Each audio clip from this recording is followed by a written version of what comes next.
C'est officiel, j'arrête tout, j'arrête d'être webmaster et dans cette vidéo, je vais vous expliquer ce que je vais pouvoir faire ensuite et voilà. Et en fait, non, c'est pas du tout ça. Alors, en vrai, j'arrête un petit peu et je vous en parlerai en fin de cette vidéo. En tout cas, je change un peu la manière dont je vais procéder dans mon activité, donc ça peut peut-être vous intéresser pour voir ce que vous pourriez éventuellement devenir si vous êtes actuellement webmaster ou si un jour vous envisagez d'être webmaster.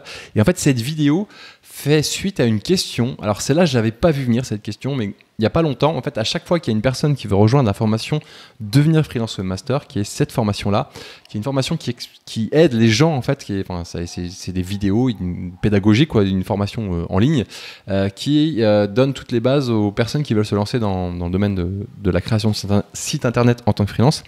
Et récemment, j'ai une personne qui m'a dit... je trouvais ça marrant comme question, mais j'avais pas pensé avant. C'est qu'est-ce que je peux faire si je veux plus être webmaster après? Et je me suis dit, ah ouais, c'est intéressant, j'avais pas pensé à ça en fait. Donc c'est pour ça que je fais cette vidéo. Peut-être que vous posez cette question. Parce que en vrai, on va le voir dans cette vidéo, mais le métier de webmaster, vu que c'est un métier assez généraliste, ça ouvre plein de portes. Et en fait, c'est. Je vais prôner ma paroisse, mais je crois que c'est un des meilleurs métiers en fait pour rentrer dans le monde du web, dans le monde du digital, parce que ça ouvre tellement de portes qu'il y a plein de sorties possibles. Et justement, je vais vous parler de, entre guillemets, ma sortie, même si je ne sors pas vraiment, vous allez voir, j'en parlerai à la fin de cette vidéo, donc restez bien jusqu'à la fin de la vidéo. Et donc, juste avant de commencer, je me présente rapidement, si vous ne me connaissez pas et que vous arrivez sur cette chaîne, moi je m'appelle Johan, je suis indépendant dans le domaine de la création de sites internet. Je fais des sites internet depuis que j'ai 10 ans. Alors en tant qu'officiel, dans un job depuis une vingtaine d'années, je ne sais plus, depuis 2009, 8. Avant, j'en faisais déjà un petit peu à côté. Et en tant que freelance depuis 2017. Et donc sur cette chaîne YouTube et sur le blog qui s'appelle webandfree.com, je partage plein d'infos, d'outils, des blogs, des articles de blog, il y a une communauté, il y a du Telegram, il y a du Facebook, il y a du Instagram, bref, n'hésitez pas à rejoindre tout ça. Si vous êtes intéressé, il y a une formation gratuite aussi qui permet aux gens de découvrir le métier de webmaster, notamment. C'est 7 emails. Donc voilà, faites-vous plaisir, allez voir. Et après, libre à vous d'aller plus loin si vous le souhaitez. Du coup, comme d'habitude, voilà, j'ai fait une petite vidéo, un petit article de blog, pardon, où je me suis fait une petite vignette en mode, voilà, salut, je me barre, ciao les gars, ok. Bon, putaclic comme d'hab, mais bon, c'est pour vous parler des trucs. Après, c'est pour vous apporter de la valeur, c'est pour ça que je me permets de faire ça. Et donc, on va voir dans cette vidéo plusieurs trucs. On va voir notamment les raisons de vouloir arrêter le métier de webmaster. On va voir les compétences qu'on peut transférer ensuite, qu'on peut utiliser. Et on va voir quel type de métier on peut faire ensuite. J'en ai listé 22. Il y a 22 métiers. Alors, je ne vais pas rentrer dans le détail de chaque métier, mais c'est juste pour vous dire qu'en fait, quand vous devenez webmaster, vous avez vraiment plein d'opportunités. Bien entendu, ça demande du boulot. Je ne dis pas que c'est facile, mais c'est intéressant quand même de le savoir. Alors, premièrement, les raisons de se barrer, de vouloir arrêter d'être webmaster. Alors, la première raison, elle vient directement de ce que je vous ai dit. En fait, la personne qui me disait « Mais est-ce que je peux changer de métier ?» Ce qui lui faisait peur, c'était l'ennui. Et ça, c'est un truc qui revient fréquemment chez les gens. Je pense que c'est un trait des personnes qu'on appelle multipotentielles aux zèbres. Peut-être que vous avez déjà entendu ça. Si vous n'avez pas entendu parler de ça, je vous recommande d'aller voir. Il y a une fille qui s'appelle Émilie Vapnik, truc comme ça, je crois. Multipotentialité. Vous mettez Émilie multipotentialité sur YouTube, vous allez voir, c'est intéressant. Peut-être que vous allez vous retrouver là-dedans. Et étrangement, alors je sais pas si c'est une étiquette qu'on met sur les gens et tout, j'en sais rien, mais étrangement, il y a beaucoup de webmasters qui se retrouvent dans cette typologie de multipotentiel. C'est-à-dire qu'en fait, on s'épanouit en faisant plein de trucs. Et du coup, le fait de faire qu'un seul truc nous fait peur et on se dit qu'on va se faire chier et qu'on va pas le faire. Et donc, on le fait pas. Et moi, clairement, c'est mon cas. J'adore faire des sites internet parce qu'il y a plein de trucs à faire. Je me suis lancé dans la vidéo et dans YouTube et tout ça parce que ça fait encore plein de trucs à faire. À côté de ça, j'ai plein d'autres projets. Enfin, je m'épanouis dans la diversité, à l'inverse de gens qui vont s'épanouir dans un truc très spécifique et qui vont vouloir maîtriser tout ça. Moi, je fais du spécifique, mais par moment en fait. Et peut-être que vous êtes comme ça. Et du coup, la question, c'est l'ennui. Au bout d'un moment, est-ce qu'on peut se faire chier en faisant des sites internet? Et la réponse, après 20 ans à faire des sites internet, je peux vous dire oui, on peut se faire chier au bout d'un moment en faisant des sites internet parce que ça revient toujours à la même chose. Mais il y a des trucs intéressants dans ce métier. C'est que premièrement, Déjà, mon métier du numérique, Internet, ça change très vite. Là, avec l'IA, je vous dis pas la claque qu'on se prend en ce moment, c'est en train d'évoluer d'une manière incroyable. La manière dont on bosse évolue aussi. Enfin, c'est toujours les mêmes bases, c'est les mêmes fondamentaux, mais la manière dont on travaille évolue.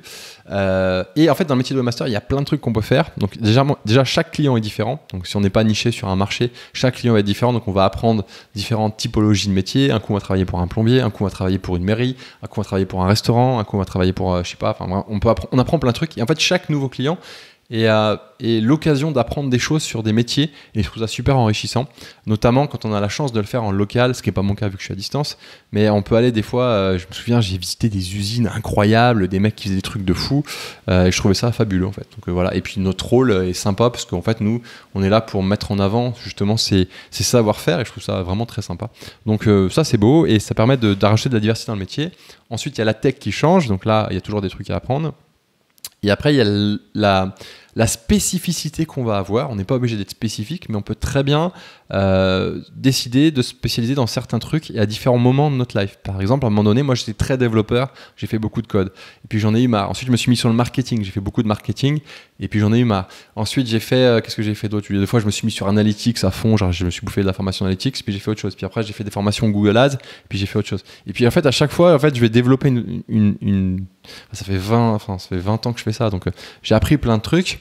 Et petit à petit, comme disait Steve Jobs dans son discours à Stanford, que je vous invite à aller voir aussi, mettez ça sur YouTube, il disait, en fait, on lit les points, et certes, on va pas être spécialiste dans tout, mais il y a des trucs on arrive à faire le lien. Et en fait, pour cette raison, effectivement, on peut se faire chier au bout d'un moment en faisant des sites, mais il y a toujours un moyen de rebondir, et je trouve un truc intéressant dans le métier de webmaster. Raison 2, on passe sur la raison 2, donc le désir de spécialiser. Il peut arriver à un moment donné qu'on soit frustré. Ça m'est arrivé aussi de se dire ok, en fait je trouve pas un moyen de vendre plus cher mes prestats, ou je trouve pas j'aimerais trouver un moyen de vendre plus cher mes prestats. Généralement c'est ça la raison. Comment je fais? Et en fait il y a un truc, c'est se nicher, se spécialiser sur un truc. Donc soit vous allez sur un domaine, soit vous allez sur une tech, et vous le faites. Moi je l'ai fait sur différents trucs, et en fait parce que je me faisais chier sur chacun des trucs, après je suis revenu, et en fait ce que j'ai fait, c'est la technique de la multiniche que je vous ai déjà évoquée. C'est que j'ai plein de sites différents qui me permettent en fait d'avoir des niches entre guillemets différentes, et de répondre à des problématiques différentes, mais qui au final sont les mêmes. C'est un site internet, mais ça permet d'aborder des clients sous différents angles. Et encore une fois, quand on est spécialisé, c'est plus facile de trouver des clients. Voilà. Ensuite, il y a la complexité du marché. Alors ça, c'est une vraie raison aussi, hein. Peut-être que vous avez vu sur internet que si vous devenez freelance webmaster ou développeur ou je sais pas quoi, vous allez gagner des milliers d'euros chaque mois, que ça va être trop bien, et que dès le premier mois, vous allez être sur un yacht à Dubaï. Bon, j'exagère un peu, mais ça existe. Il y a des gens qui font ça, qui disent ça. Et en vrai, c'est pas. Oula, j'ai fait n'importe quoi. En vrai, c'est pas facile. Clairement, moi, j'ai toujours dit, se lancer en tant que freelance dans la création de site internet, c'est pas facile. C'est facile si on a vraiment envie, mais trouver les premiers clients et tout ça, au début, c'est compliqué, et ça demande un peu de boulot. Et il y a certaines personnes qui n'arrivent pas à passer les premiers mois, soit parce qu'elles ne sont pas assez formées, soit parce qu'elles n'ont pas assez de réseau, elles n'arrivent pas à faire du réseau. Ça dépend aussi de la personnalité de la personne. Et donc, je comprends que certaines personnes peuvent décider d'abandonner et partir sur autre chose, aussi parce qu'elles se sont rendues compte qu'en fait, dans tout le métier de webmaster, il y a un truc qu'elles aiment bien, et en fait, c'est là-dessus qu'elles ont envie d'aller. Et du coup, en fait, le métier de webmaster, dans ce cas-là, leur a permis de rebondir, en fait. Ce que je vous disais, c'est une porte d'entrée sur le métier du digital. Ça leur a permis de rebondir sur un autre truc. Ou alors même, j'en ai d'autres aussi, il y a des élèves de la formation webmaster qui, suite à la formation, ont testé la vie de freelance, ça leur plaisait pas, ont répondu à des offres d'emploi et sont fait embaucher en tant que webmaster dans des agences. Donc en fait, il y a vraiment plein de possibilités, et il n'y a pas à avoir de honte de vouloir changer. Okay. Ensuite, alors là, je vais passer rapidement. Plusieurs raisons. L'évolution technologique rapide. Clairement, des fois, c'est chiant quand on est webmaster. Parce que ça évolue super vite et parfois on n'arrive pas à suivre tout, donc c'est bien de se spécialiser sur une tech. Moi par exemple, typiquement, je suis sur WordPress, Elementor Pro, un peu CrocoBlock, mais de plus en plus on a plus besoin de CrocoBlock. Voilà. Après j'ai fait du dev aussi, donc je sais m'adapter. Stress et pression, ça peut être une raison valable, hein. Clairement, être freelance, il y en a qui disent c'est trop bien et tout. En vrai, c'est du stress au quotidien, on s'arrête jamais vraiment, donc je peux comprendre. Responsabilité multiple, quand on est webmaster, on fait plein de trucs. Ça peut faire flipper. La solitude professionnelle, ça c'est un truc aussi qui est important. Quand on est webmaster, on dirait pas, mais on peut vite se retrouver seul. En fait, quand on travaille en ligne, si on est chez soi, on sort pas de chez soi. C'est pas fait pour tout le monde de rester chez soi tout le temps. Donc, il faut se donner des bonnes habitudes, sortir, faire des événements, aller dans des coworking. Mais ça peut être un truc qui peut nous donner envie d'arrêter. On a l'équilibre vie pro, vie perso. Alors ça, c'est... j'ai pas de truc à vous dire par rapport à ça. Ça va vraiment dépendre des gens. Ça va dépendre avec qui vous vivez aussi. Si vous êtes à votre compte et que vous vivez avec une personne qui est salariée, elle a énormément de mal à comprendre que vous bossiez, par exemple, le week-end. À l'inverse, si vous êtes quelqu'un qui est entrepreneur, peut-être que... moi, c'est mon cas avec ma femme. Ma femme elle travaille tout le temps, elle ne s'arrête jamais. Du coup, on est plutôt sur la vie pro que la vie perso. Voilà, il faut trouver l'équilibre, c'est pas facile, mais bon, surtout quand on est en couple. Donc voilà, mais parfois ça peut poser des problèmes. Et puis, il y a une autre raison aussi, recherche constante de clients. Il faut toujours trouver des clients au début, surtout au début, parce qu'après ça va, mais la première année, voire la deuxième année, c'est un peu chiant, il faut se faire son carnet d'adresses. À ce propos, je vous ai mis un petit lien à trouver des clients en webmaster. C'est un article que j'avais fait qui est pertinent, qui peut vraiment vous aider, je pense. Et enfin, raison 10, raison personnelle. Je sais pas, il vous arrive un problème de santé ou je sais pas trop quoi, vous en avez marre, voilà, vous arrêtez. Donc c'est une bonne raison aussi. Bref, on peut se trouver plein de raisons d'arrêter le métier de webmaster. Mais en vrai, je trouvais ça intéressant d'en parler parce que je parle souvent de qu'il faut se lancer.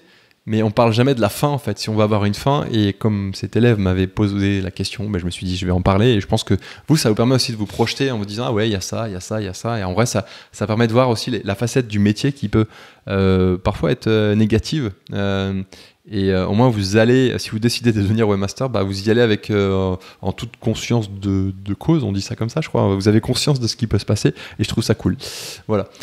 Maintenant, on va parler des compétences transférables d'un webmaster freelance. Parce que ça, c'est la bonne nouvelle. Quand on devient webmaster, on apprend plein de trucs. On apprend vraiment plein de trucs. Et ceux qui suivent la formation de devenir freelance master, ils le voient, il y a plein de trucs à apprendre, ce qui peut faire peur aussi d'ailleurs. Mais bon, j'essaye de vous aider. Moi, j'essaye de vous cadrer là-dessus et via les contenus YouTube, mais aussi les formations. Alors, il y a plusieurs choses. Pareil, on va se faire la petite liste sous les yeux. Il y a premièrement la gestion de projet. Quand vous commencez à être webmaster, vous apprenez la gestion de projet. Et donc, ça, c'est une compétence qui est... Aujourd'hui, l'IA, elle ne sait pas vraiment faire de la gestion de projet. Et c'est un truc qui est... la gestion de projet, c'est un truc d'humain, quoi. C'est des gestions d'humain, gestion c'est un truc qui est... Une compétence qui est recherchée et qui est importante. Donc, ça vous met un premier pied là-dedans. Notamment dans la formation Devenir freelance master, on parle de méthodes agiles qui sont très peu connues dans ce domaine-là de webmaster. C'est un truc qui vient des développeurs. Et ça, les méthodes agiles, quand on bosse en agence, j'ai un élève là, qui m'a contacté il n'y a pas longtemps, justement, celui qui s'est fait... je ne sais plus s'il allait se faire... il avait un rendez-vous, il allait se faire embaucher ou il voulait se faire embaucher. Et il me disait qu'en fait, il a pu parler des méthodes agiles dans son rendez-vous et parce qu'il l'a appris dans la formation. Et en fait, c'est top parce que ça fait partie vraiment de la gestion de projet et c'est un plus de pouvoir en parler. Ensuite, il y a la communication. Plus ça va, plus vous allez devenir efficace dans votre communication avec les clients, vous allez devenir à l'aise avec les clients. Donc, si avant vous n'étiez pas indépendant et que vous êtes devenu indépendant, vous allez être beaucoup plus à l'aise pour communiquer avec des gens. Donc ça, c'est top. Il y a les compétences techniques variées. Plus vous allez utiliser des techs, plus vous allez apprendre à utiliser des techs. Vous allez être à l'aise avec l'utilisation de nouvelles techs aussi. Le référencement, notamment, si vous faites du référencement, toutes les bases et tout ça. La résolution de problèmes, ça c'est un truc, clairement, quand on est webmaster, les bugs, ça nous connaît. Et donc, on va apprendre à développer la compétence de résoudre des problèmes, qui est une vraie compétence, clairement. Parce que généralement, les gens, ils n'aiment pas résoudre les problèmes. Et c'est un bon moyen de se faire du fric d'ailleurs, résoudre les problèmes des autres, parce que c'est la base de l'entrepreneuriat, quoi. On résout des problèmes en étant entrepreneur. Donc ça, c'est bien. Gestion du temps et autonomie. Vous devenez indépendant, vous savez gérer votre temps, vous êtes autonome. Ça, c'est une valeur incroyable. Même si on redevient salarié, je vous assure qu'un patron qui a un salarié qui est autonome, c'est top, quoi. Ça va vraiment l'aider. Compétences en design, si vous faites de l'UX, et même si vous n'êtes pas doué en design, le fait de créer des sites, ça va vous ouvrir là-dessus. Et en fait, petit à petit, vous allez vous améliorer. Adaptabilité, vous savez vous adapter petit à petit parce que vous êtes freelance. Gestion de la relation client, donc vous êtes bon pour gérer des clients, les onboarder, etc. Compétences en marketing digital. Forcément, quand on fait des sites, on apprend ce que c'est qu'un lead magnet. On apprend des compétences pour donner envie de contacter nos clients, tout ça, faire des formulaires par exemple, des newsletters et tout ça. Voilà, tout ça, c'est des avantages indéniables qui font partie du métier de webmaster. Il y en a bien d'autres, hein. J'ai fait qu'une courte liste, hein. Mais il y a plein de trucs qui vont vous être utiles si un jour vous décidez d'arrêter de webmaster et passer sur autre chose. Et rien que notamment, je ne l'ai pas dit, mais le fait de savoir faire un site. Si un jour vous montez un autre business qui n'a rien à voir, déjà vous pouvez faire votre site vous-même ou le déléguer en sachant exactement ce que vous voulez parce que vous savez déjà faire un site. Okay, bref, voilà, c'est une compétence qui est vraiment, vraiment cool. Maintenant, quel type de métier on peut faire une fois qu'on a été webmaster? Genre on veut spécialiser, on veut faire autre chose. Là c'est pareil, il y a plein de trucs qu'on peut faire. On peut faire développeur web, que ce soit front-end, back-end, full stack.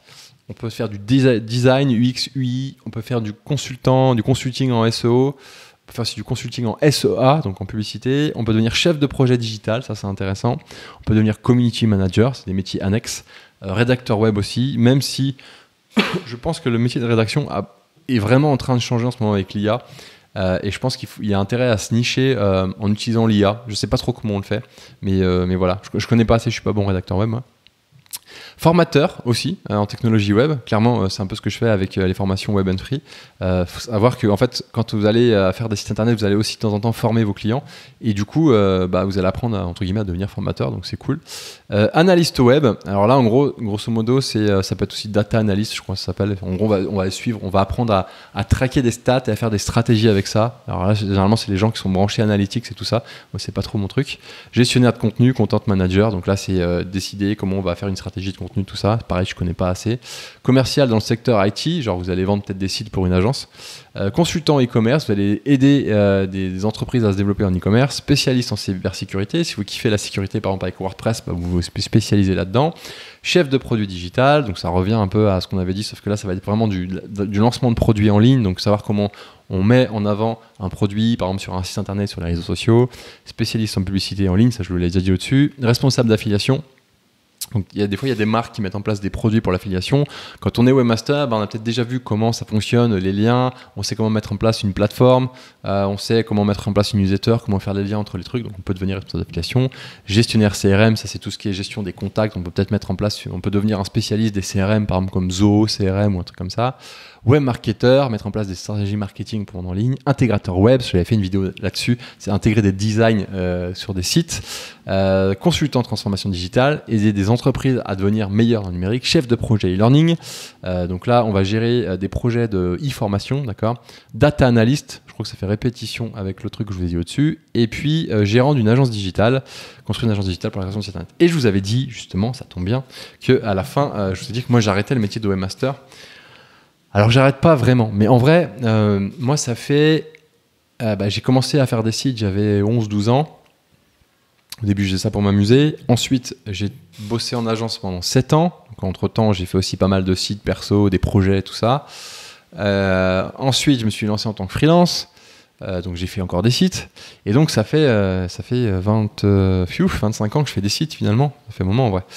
Et j'ai l'impression d'arriver un peu au bout du truc. Et j'ai fait aussi pas mal je me suis spécialisé dans certains trucs, je suis revenu, etc. Et j'ai l'impression d'avoir une vision assez globale du truc maintenant. Bien sûr, je peux encore faire plein de choses, il y a plein de choses à apprendre.